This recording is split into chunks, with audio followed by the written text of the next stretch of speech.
The crunch negotiations between Greece and its EU-IMF creditors have collapsed and left a wide rift that needs to be closed within 2 weeks to avoid a possible Greek default, the European Commission has said.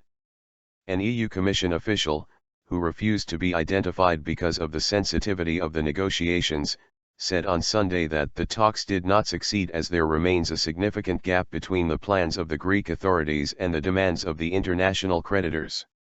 The last-ditch talks failed in their second day, heaping worry that the cash-starved Greek government was heading irreversibly into a financial abyss with a huge IMF debt payment due at the end of the month. They came with their hands in their pockets, a furious EU source close to the negotiations told AFP news agency, while Greek officials said the failure was the fault of the International Monetary Fund, the country's most hardline creditor. The demands of the creditors are irrational.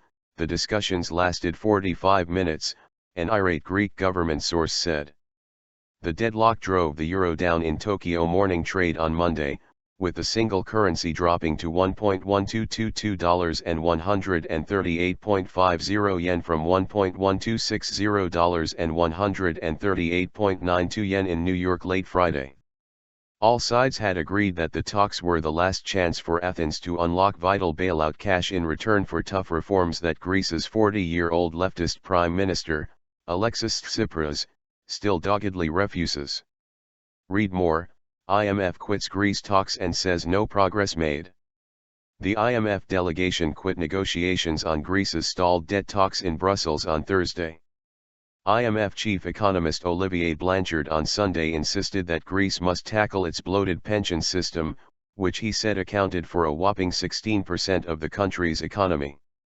Greece is shattered economically after 6 years of crisis and despite 2 rescue programs since 2010, worth €240 billion, $270 billion, mostly in loans owed to its European partners, led by Germany and France. The small Mediterranean nation is now buried under a mountain of debt equivalent to 180% of GDP, or almost twice the country's annual economic output. Also at the end of the month, Greece faces a huge $1.6 billion, $1.12 billion, euro payment to the IMF with another $6.7 billion, $108 billion, euros due to the European Central Bank in July and August, which Greek officials have said the government cannot afford.